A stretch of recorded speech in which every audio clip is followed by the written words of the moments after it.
વાહ પાટલા હો, જય શ્રી કૃષ્ણ, જય શ્રી કૃષ્ણ. આ જમાઈ માટે શું બનાવ્યું છે આજે? ટોઠા બનાવ્યા છે આજે. ઓહો, ટોઠા તો મારી ફેવરેટ આઈટમ છે, મજા આવશે.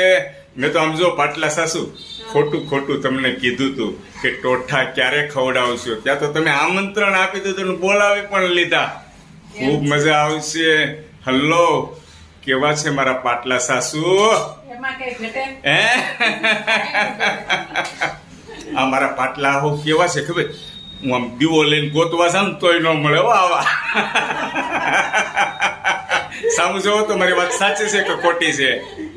હું બહુ ભાગ્યશાળી છું કે મને આ પાટલા સાસુનો આટલો બધો પ્રેમ મળે છે. ખૂબ સરસ માન સન્માન પૂર્વક તમે જે એમને બોલાવો છો, જમાડો છો ને, એની શું તમારા શું વખાણ કરું. ખૂબ આનંદ થાય છે. અને તમે